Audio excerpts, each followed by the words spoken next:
வணக்கம் ஃப்ரெண்ட்ஸ். இன்றைக்கி நம்மளோட வீடியோவில் வந்து நீங்கள் தம்ப்நெயிலே பார்த்துருப்பீங்க. அதாவது க்ரீன் கார்டு வந்து பார்த்திங்கன்னா ஒரு சில விஷயங்களை செஞ்சீங்க அப்படின்னா யூஎஸ்ஏல சுலபமாக வாங்கலாம் அப்படிங்கிற ஒரு விஷயத்தை தான் நீங்கள் பார்த்துருப்பீங்க. உண்மையாகவே அப்படி வாங்க முடியுமா அப்படின்னா நிறைய ஆப்ஷன்ஸ் அவைலபிளுங்க. அதில் வந்து பார்த்திங்க அப்படின்னா இந்த ஆப்ஷன் என்ன அப்படிங்கிறத தான் நம்ம சொல்ல போகிறோம். பட் இது வந்து எல்லாருக்கும் சூட் ஆகுமா அப்படின்னு சொல்லி பார்த்தீங்க அப்படின்னா கொஞ்சம் கடினம் தான் அப்படின்னு சொல்லுவோம். ஏன் எல்லாருக்குமே சூட் ஆகாது அப்படின்னு பார்த்தீங்கன்னா, அதாவது உங்கள்கிட்ட போதுமான அளவுக்கு பணம் இருந்தது அப்படின்னா தாராளமாக இங்கே வந்து க்ரீன் கார்டை நீங்கள் வாங்குறதுக்கான வாய்ப்புகள் யூஎஸ்ஏல கொஞ்சம் அதிகமாகவே இருக்குது அப்படின்னு சொல்லலாம். ஸோ அதுக்கான ப்ரோக்ராம் இது வந்து பார்த்திங்கன்னா கிட்டத்தட்ட ரொம்ப நாளாகவே இருக்குது. இதில் ஒரு சிலருக்கு வந்து பார்த்திங்கன்னா இந்த மாடல் வீசாவை பற்றி ஆல்ரெடி தெரிஞ்சிருக்கும். இருந்தாலும் வந்து பார்த்திங்கன்னா தமிழில் இதுக்கான வீடியோஸ் வந்து ரொம்ப குறைவாகவே இருக்குது. அதனால் நிறையா சப்ஸ்கிரைபர்ஸ் நம்மக்கிட்ட வந்து பார்த்திங்கன்னா மெயிலே நிறைய கொஷின்ஸ் கேட்டிருக்காங்க. சார் இந்த வீசானா என்ன, இது எப்படி நம்ம அப்ளை பண்ணுறது, இதில் என்னென்னலாம் பெனிஃபிட்ஸ் ஆகும், இதுக்கு இந்தியன்ஸ் வந்து எலிஜிபிளா இல்லையா, இதுக்கு வந்து எவ்வளோ நம்ம வந்து பணம் கட்டணும், ஃபீஸாக எவ்வளோ கட்டணும், எவ்வளோ இன்வெஸ்ட் பண்ணணும் அப்படிங்கிற நிறைய விஷயங்களை கேட்டிருந்தாங்க. ஸோ அந்த மாதிரி விஷயங்களை தான் இப்போ நம்ம டிஸ்கஸ் பண்ண போகிறோம். இந்த வீடியோவில் நம்ம கொஞ்சம் டிஃப்ரெண்ட்டாக டிஸ்கஸ் பண்ண போகிறோம். எப்படி அப்படின்னு சொல்லி பார்த்தீங்க அப்படின்னா இந்த ஃப்ரீக்வெண்ட்லி FAQஸ்ன்னு சொல்கிறாங்க இல்லைங்க, ஃப்ரீக்வெண்ட்லி ஆஸ்க்டு கொஷின்ஸ். ஸோ இந்த மாதிரி சப்ஸ்கிரைபர்ஸ் நிறைய கொஷின்ஸ் கேட்டிருக்காங்க. அதுலேருந்து ஒரு சில கொஷின்ஸை வந்து எடுத்து நம்ம இதுக்கான ஆன்சரை தான் நம்ம கொடுக்க போகிறோம். இந்த EB-5 அப்படின்னு சொல்லக்கூடிய வீசாவை பற்றி தகவல்கள் வந்து ஓரளவுக்கு கவர் பண்ணும் அப்படிங்கிறத நம்ம நினைக்கிறோம். இதை வந்து இமிகிரண்ட் இன்வெஸ்டர் ப்ரோக்ராம் அப்படின்னு கூடி நம்ம சொல்கிறாங்க. ஸோ இதை பற்றிய விவரங்களை தான் வந்து இந்த வீடியோவில் நம்ம பார்க்க போகிறோம். ஃப்ரெண்ட்ஸ், வாங்க வீடியோக்குள்ளே போகலாம். இந்த EB-5 வீசா அப்படின்னா என்ன, இதில் EB-1, 2, 3, 4, 5 அப்படின்னு சொல்லிட்டு இருக்குங்க. இதில் எக்ஸ்க்ளூசிவாக இந்த EB-5 வீசா அப்படின்னா என்ன அப்படிங்கிறத பார்த்தோம் அப்படின்னா இதை வந்து ஒரு முதலீட்டாளர்கள் வீசா அப்படின்னு கூட நம்ம சொல்லலாங்க. அதாவது இமிகிரண்ட் இன்வெஸ்டர் வீசா ப்ரோக்ராம் அப்படின்னு சொல்கிறாங்க. உங்களுக்கு யூஎஸ்ஏ உடைய சரிங்களா எக்கனாமியை மேம்படுத்துறதுக்கு போதுமான பணம் இருந்தது அப்படின்னா, அதாவது அந்த முழு எக்கனாமியும் நம்ம வந்து மேம்படுத்த முடியாது, நம்ம கொஞ்சம் நம்மளோட சைட்லேருந்து கான்ட்ரிபியூட் பண்ணுற அளவுக்கு இருந்தது அப்படின்னா நீங்களும் வந்து பார்த்தீங்கன்னா யூஎஸ்ஏல க்ரீன் கார்டு வாங்குறதுக்கு தகுதியானவர்கள் அப்படின்னு சொல்கிறாங்க. இது வந்து பார்த்திங்கன்னா அதிக முதலீட்டாளர்களை வந்து பார்த்திங்கன்னா ஃபாரின் கண்ட்ரீஸ்லேருந்து வர வைக்கிறதுக்காக இந்த ஒரு ப்ரோக்ராமை வந்து இவங்க பண்ணியிருக்காங்க. இதை தான் வந்து EB-5 வீசா அப்படின்னு சொல்கிறாங்க. இன்னும் வந்து இதை பற்றி தெரிஞ்சுக்கணுன்னா இது ஆல்ரெடி நம்ம பேரிலேயே சொல்லியிருக்கோம், இது ஒரு முதலீட்டாளர் வீசான்னு. இப்போ ஒரு சர்டைன் அமௌண்ட் வந்து நீங்கள் அங்கே யூஎஸ்ஏல இன்வெஸ்ட் பண்ணினா சரிங்களா, இல்லைனா இன்வெஸ்ட் பண்ணுனா அப்படிங்கிறது என்ன அப்படிங்கிறத நான் சொல்கிறேன் உங்களுக்கு வீடியோ போக போக. ஸோ இதைத்தான் வந்து பார்த்திங்கன்னா இந்த EB-5 அப்படிங்கிற வீசாவை நம்ம சொல்கிறோம். இதை வந்து ஒரு முதலீட்டாளர்கள் வீசா அப்படின்னு சொல்லி நம்ம எடுத்துக்கலாம். அடுத்த கொஸ்டின் என்ன அப்படிங்கிறது கேட்டோம் அப்படின்னா, இந்தியாவிலிருந்து போகிறவங்களும் அதாவது இந்தியன்ஸ் வந்து எலிஜிபிளா அப்படின்னு கேட்டிருக்காங்க. கண்டிப்பாக எலிஜிபிள் தாங்க. அதாவது அவங்க ஒரு சில க்ரைட்டீரியாஸ் வச்சுருக்காங்க, ஒரு சில ரூல்ஸ் அண்ட் ரெகுலேஷன்ஸ் வச்சுருக்காங்க. அதுக்கு தகுந்த மாதிரி நம்ம இருக்கும் பட்சத்தில் கண்டிப்பாக வந்து வித் சம் கண்டிஷன்ஸ், அதையும் தெரிஞ்சுக்கோங்க. கண்டிப்பாக நம்மளும் வந்து பார்த்தீங்க அப்படின்னா எலிஜிபிள் அப்படின்னு தான் நான் சொல்கிறேன். அடுத்த கேள்வி என்ன அப்படிங்கிறத பார்த்தோம் அப்படின்னா, இந்த EB-5 வீசாவில் நீங்கள் முதலீட்டாளர் வீசான்னு சொல்லியிருக்கீங்க, எவ்வளவு உங்களுக்கு இன்வெஸ்ட் பண்ணணும், அதாவது இந்திய பணத்துக்கும் இல்லைன்னா உங்களுக்கு US டாலர்ஸில் எவ்வளோ வந்து இன்வெஸ்ட் பண்ணணும் குறைஞ்சபட்சமாக அப்படிங்கிறது ஒரு கேள்வியாக நிறைய பேர் இதை தான் கேட்டிருக்காங்க. இது வந்து ஆன்லைன்லேயே பார்த்தீங்க அப்படின்னா உங்களுக்கு அவைலபிளாக இருக்குது. இப்போ நான் சொல்கிற டேட் வந்து பார்த்திங்கன்னா நான் சொல்லக்கூடிய இந்த அமௌண்ட் அவைலபிளாக இருக்குது. இது சம்டைம்ஸ் வந்து நீங்கள் பார்க்குறப்ப அப்டேட் கூடி ஆயிருக்கலாம். இதை வந்து பார்த்திங்கன்னா TEAன்னு சொல்லுவாங்க. அதாவது டார்கெட்டட் எம்ப்ளாய்மெண்ட் ஏரியாஸ். அதாவது என்ன அப்படின்னா ரூரல் ஏரியாஸும் மேலும் அன்எம்ப்ளாய்மெண்ட் அதிகமாக இருக்கக்கூடிய ஏரியாஸ் நீங்கள் இன்வெஸ்ட் பண்ணும் பட்சத்தில் சரிங்களா குறைஞ்சபட்சம் $8 லட்சம் அப்படிங்கிறது இன்வெஸ்ட் பண்ணுற மாதிரி இருக்கும். அதுலேயும் வந்து பார்த்தீங்கன்னா இப்போ சொல்லக்கூடிய அமௌண்ட்டுங்கிறது இன்வெஸ்ட்மெண்ட் அமௌண்ட் மட்டும்தான். இது இல்லாமல் இன்னும் நிறைய அடிஷ்னல் சார்ஜஸ் இருக்குங்க, அதையும் தெரிஞ்சுக்கோங்க. அப்ராக்சிமேட்டாக இது இந்திய பணத்துக்கு நீங்கள் கணக்கு போட்டு பார்த்தீங்க அப்படின்னா உங்களுக்கு தோராயமாக ஒரு 6.5 ஒரு 6.25 கோடி ரூபாய் வர்றதுக்கான வாய்ப்புகள் இருக்குங்க.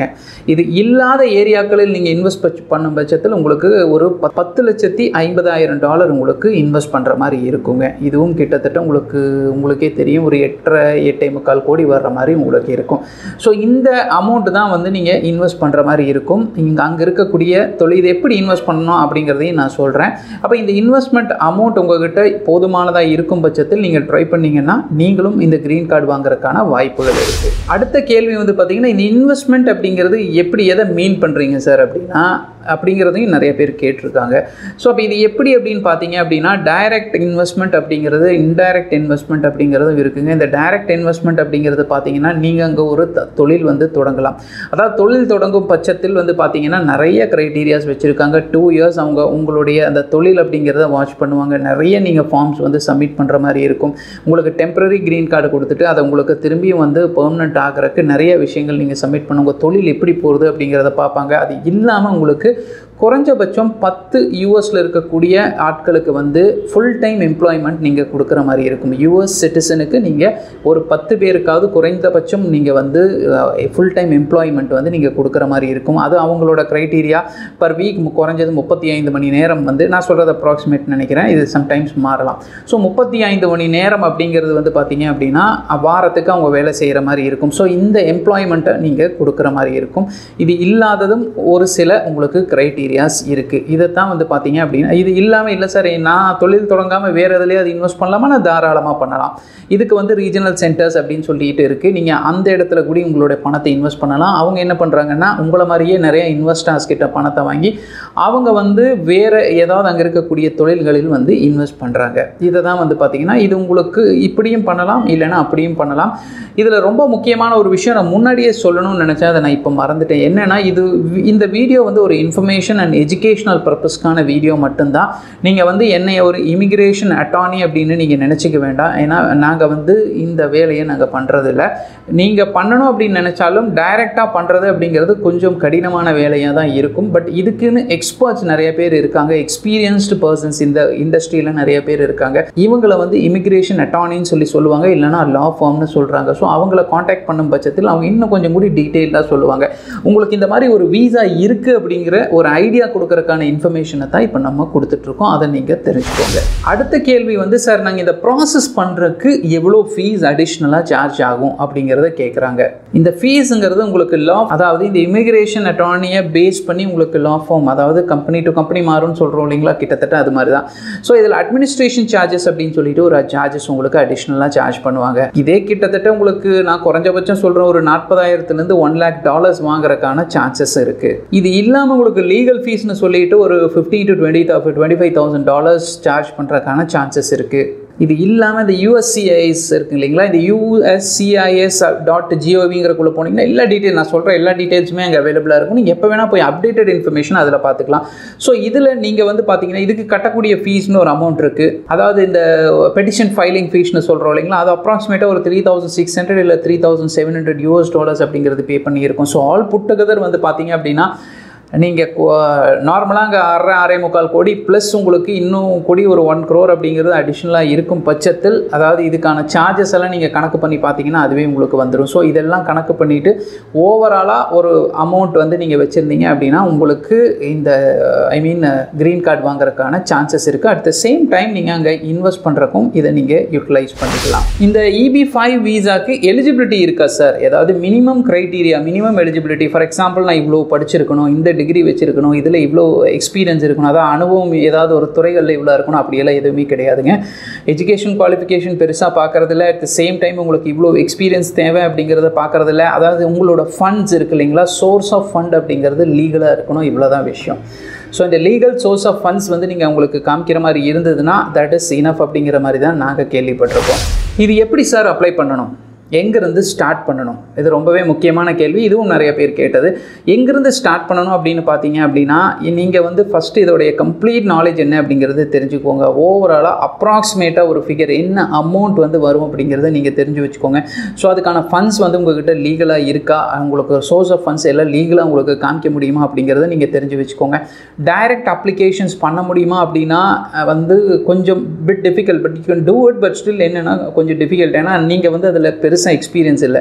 ஸோ எக்ஸ்பீரியன்ஸ்டாக இருக்கக்கூடிய இந்த லா ஃபார்மோ அந்த இமிக்ரேஷன் அட்டார்னிஸோ நீங்கள் காண்டாக்ட் பண்ணும் பட்சத்தில் வந்து பார்த்தீங்க அப்படின்னா தாராளமாக நீங்கள் அவங்க உங்களுக்கு ஹெல்ப் பண்ணுறதுக்கு சான்சஸ் இருக்குது. பட் யார் என்ன அப்படிங்கிறது நீங்கள் தான் have to go and find it அவுட்டுங்க. ஆரம்பத்தில் நீங்கள் இந்த இன்வெஸ்ட்மெண்ட் அப்படிங்கிறது எல்லா டீட்டெயில்ஸும் தெரிஞ்சதுக்கப்புறம் நீங்கள் எப்போ இன்வெஸ்ட் பண்ணணும், அதாவது முன்னாடி பண்ணணுமா இல்லை பின்னாடி பண்ணணுமா, பெட்டிஷன்ஸ் எப்போ ஃபைல் பண்ணணும், அதுக்கு என்னென்ன டாக்குமெண்ட்ஸ் எல்லாம் உங்களுக்கு தேவைப்படும். ஸோ இந்த இன்வெஸ்ட்மெண்ட்ஸ் வந்து பார்த்தீங்க அப்படின்னா அது டைரக்ட் இன்வெஸ்ட்மெண்ட்டாக இல்லை வேறு ஏதாவது த்ரூ ரீஜனல் சென்டர்ஸ் மூலமாக நம்ம பண்ணுறோமா.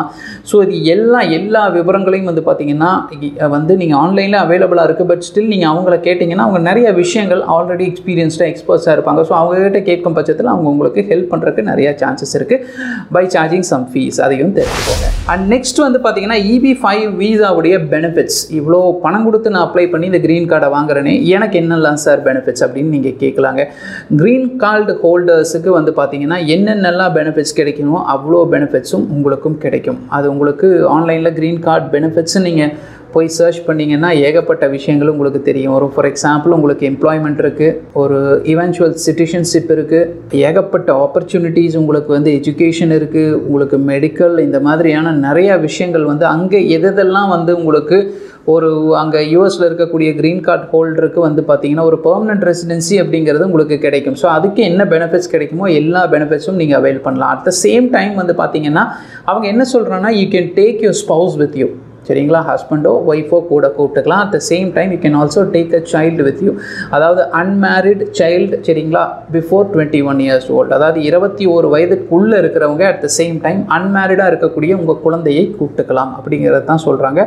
எலாங் வித் ஒய்ஃப் இல்லைனா ஹஸ்பண்ட், சரிங்களா, இவங்களை வந்து கூட கூப்பிட்டுக்கலாம் டிபெண்ட்டாக. ஸோ இதுதான் அவங்க சொல்கிறாங்க. ஸோ உங்களுக்கு ஃபேமிலியாக அங்கே போய் க்ரீன் கார்டோட உங்களுக்கு தங்குறதுக்கு நிறையா வாய்ப்புகள் இருக்கும். உங்களுக்கு இந்த போதுமான இன்வெஸ்ட்மெண்ட் முதலீடு இருந்தது அப்படின்னா. அண்ட் நெக்ஸ்ட் சார், இதுவும் நிறைய பேர் நம்மகிட்ட கேட்டிருக்காங்க. என்ன கேட்டாங்க அப்படின்னா, சார் நான் இவ்வளோ முதலீடு பண்ணுறேன், சரிங்களா, எனக்கு வந்து இந்த முதலீடு அப்படிங்கிறதுக்கு ஏதாவது ROI, அதாவது ரிட்டர்ன் ஆன் இன்வெஸ்ட்மெண்ட் ஏதாவது இருக்குமா அப்படிங்கிறத கேட்டிருக்காங்க. பிகாஸ் நீங்கள் வந்து கிட்டத்தட்ட ஒரு 8-9 கோடி ரூபாய் அங்கே இன்வெஸ்ட் பண்ணுறோம் அப்படின்னா அதுக்கான ரிட்டர்ன் அப்படிங்கிறது எனக்கு கிடைக்குமா அப்படின்னா அதுக்கு வந்து நான் வந்து அப்ரப்டாக இவ்வளோதான் எக்ஸாக்டாக வந்து நம்ம சொல்ல முடியாதுங்க. பட் ஒரு சில இமிக்ரேஷன் அட்டார்னிஸ் வந்து என்ன சொல்கிறாங்க அப்படின்னு பார்த்தீங்கன்னா அவங்களுக்கு குறைஞ்சபட்சம் 0.25 அப்படிங்கிறத சொல்கிறாங்க. பட் அப் டு ஒரு 8% வரைக்கும் போகிறக்கான சான்சஸ் இருக்குது. But rarely it can go up to 8% அப்படிங்கிற மாதிரி தான் சொல்கிறாங்க. பட் ஸ்டில் என்னென்னா ஒரு விஷயத்தை நீங்கள் மனசில் வச்சுக்கோங்க.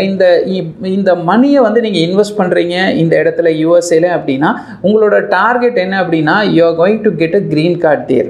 ஸோ அப்போ அந்த க்ரீன் கார்டு அப்படிங்கிறது தான் உங்களுடைய டார்கெட்டாக இருக்குது. ஸோ அப்போ அந்த க்ரீன் கார்டு வாங்குறதுக்காக இந்த மணியை தான் நீங்கள் வந்து you are investing in to business, சரிங்களா. ஸோ அப்படி நீங்கள் தெரிஞ்சுக்கலாம். பட் டைரக்ட் இன்வெஸ்ட்மெண்ட்டாக இருந்தது அப்படின்னா நீங்கள் டிபெண்ட்ஸ், நீங்கள் ஒரு அங்கே என்ன ஸ்டார்ட் அப்ஸ் ஏதாவது ஸ்டார்ட் பண்ணலாம்.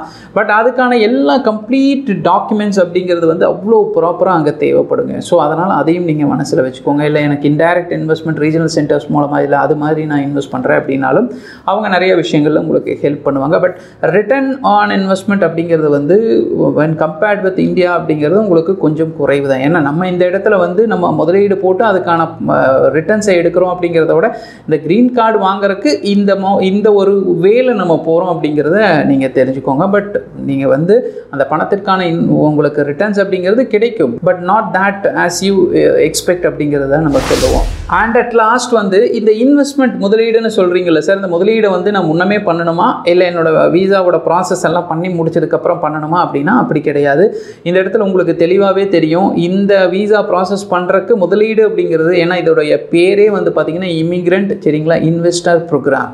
அப்போ இந்த இடத்துல முதலீட்டாளர்களுக்கான வீசா தான் இந்த EB-5 அப்படின்னு சொல்லக்கூடிய வீசா.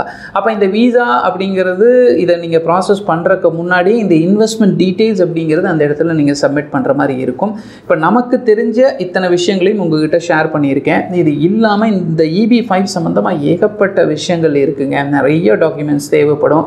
பட் இது எல்லாமே நீங்கள் ஒரு அட்டார்னியை, நீங்கள் இமிக்ரேஷன் அட்டார்னியை பார்க்குறப்ப அவங்க எல்லா விஷயத்துலையும் உங்களுக்கு ஹெல்ப் பண்ணிடுவாங்க. உங்களுக்கு பெருசாக வந்து பார்த்தீங்கன்னா ரிஸ்க் எல்லாம் எதுவும் தேவைப்படாது. பட் அதுக்கான சார்ஜஸ் வந்து அவங்க பண்ணுவாங்க. அந்த ஃபீஸை நீங்கள் வந்து பே பண்ணுற மாதிரி இருக்கும். பட் ஒரு 6 crore 7 crore இன்வெஸ்ட் பண்ணுறவங்களுக்கு அடிஷ்னலாக ஒரு 50 lakhs இல்லை அடிஷ்னலாக 1 crore இன்வெஸ்ட் பண்ணுறது ஒரு பெரிய விஷயமா இருக்காது அப்படிங்கிறது தான் இந்த முதலீட்டாளர்களை பொறுத்தளவுக்கு வந்து இருக்கும் அப்படிங்கிறத நான் நம்புகிறோம். பட் இது எல்லாத்துக்கும் சாத்தியமா அப்படின்னு கேட்டிங்க அப்படின்னா டிபெண்ட்ஸ் தான். இதுக்கான வந்து பதில் வந்து நம்ம சொல்ல முடியாது. ஏன்னா முதலீட்டாளர் நிறைய பேர் வந்து பார்த்திங்கன்னா எஜுகேஷன் அப்படிங்கிறது ரொம்ப ரொம்ப ஒண்டர்ஃபுல்லாக இருக்குது யூஎஸ்ஏவை பொறுத்தளவுக்கு. ஸோ வந்து நான் ஒரு குழந்தைகளை அனுப்பி அங்கே 1 கோடி 1.5 கோடி வந்து செலவு பண்ணி படிக்க வைக்கிறதுக்கு இந்த மாதிரியான ஒரு வழியில் போகிறப்ப எஜுகேஷன் அப்படிங்கிறது க்ரீன் கார்டு ஹோல்டருக்கு ஒரு சில பப்ளிக் ஸ்கூல்ஸில் வந்து ஃப்ரீயாக தான் இருக்குது. ஸோ அதனால் அது மாதிரி கூடி ட்ரை பண்ணுறவங்க பண்ணிட்டு தான் இருக்காங்க. பட் இந்தியாவிலேருந்து எத்தனை இன்வெஸ்டர்ஸ் வந்து போகிறாங்க அப்படின்னு பார்த்தீங்க அப்படின்னா நிறையா பேர் இந்த க்ரீன் கார்டு ஹோல்டர்ஸ் அப்படிங்கிறவங்க வந்து பார்த்திங்கன்னா இந்த வழியில் போகிறவங்க இந்தியாவிலும் இருக்கத்தான் செய்கிறாங்க. மேலும் உங்களுக்கு இந்த EB-5 விசா சம்மந்தமாக வேறு ஏதாவது டவுட்ஸ் இருந்தது அப்படின்னா கமெண்ட் பாக்ஸில் போஸ்ட் பண்ணுங்கள். கண்டிப்பாக எவ்வளோ சீக்கிரம் முடியுமோ அவ்வளோ சீக்கிரம் நாங்கள் ரிப்ளை பண்ணுறோம் ஃப்ரெண்ட்ஸ். அப்போ நீங்கள் வந்து இதுதான் நீங்கள் சொல்ல வந்து ஈஸியான வழியா சார் அப்படின்னு கேட்டால் வந்து ஈஸியான வழி அப்படிங்கிறது கிடையாது. Because you are getting a green card அப்படிங்கிறத நீங்கள் மனசில் வச்சுக்கோங்க. ஸோ இது ஒரு வே, அவ்வளோதான். This is a option. இது ஒரு option. If you have enough money அப்படின்னா நீங்கள் தாராளமாக இந்த இதில் அப்ளை பண்ணலாம். பட் இதில் இன்னொரு முக்கியமான விஷயம், இது வந்து பார்த்திங்கன்னா இந்த அப்ரூவல் ரேஷியோ அப்படின்னு ஒரு விஷயம் இருக்குது. அப்போ இந்த EB-5 உடைய அப்ரூவல் ரேஷியோ எப்படி சார் இருக்குது அப்படின்னா இயர்லி உங்களுக்கு மாறுதுங்க.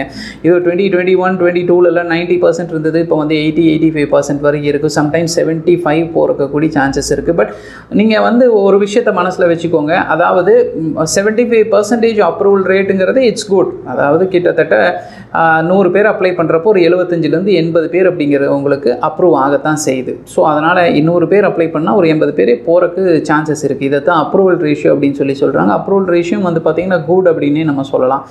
ஸோ இதனால் உங்களுக்கு ஆஸ் ஐ செட் உங்களுக்கு வேறு ஏதாவது தகவல்கள் தேவைப்பட்டாலும் கண்டிப்பாக கமெண்ட் பாக்ஸில் போஸ்ட் பண்ணுங்கள். அதே நேரத்தில் நாங்கள் ஒரு மேன் பவர் கன்சல்டன்சியும் கிடையாது. அதாவது வேலை வாய்ப்புகளை வாங்கி கொடுக்கக்கூடிய நிறுவனமும் கிடையாது. At the same time we are not a immigration attorney அப்படிங்கிறதையும் தெரிஞ்சுக்கோங்க.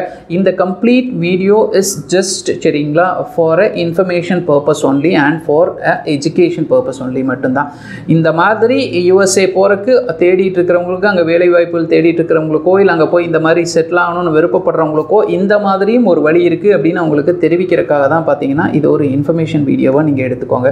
வேறு ஏதாவது டவுட்ஸ் இருந்தாலும் கண்டிப்பாக கமெண்ட் பாக்ஸில் போஸ்ட் பண்ணுங்கள். நாங்கள் எவ்வளோ சீக்கிரம் முடியுமோ ரிப்ளை பண்ணுறோம் ஃப்ரெண்ட்ஸ். நீங்களும் USAல போய் நல்லபடியாக செட்டில் ஆக எங்களுடைய வாழ்த்துக்கள் ஃப்ரெண்ட்ஸ். Thank you so much.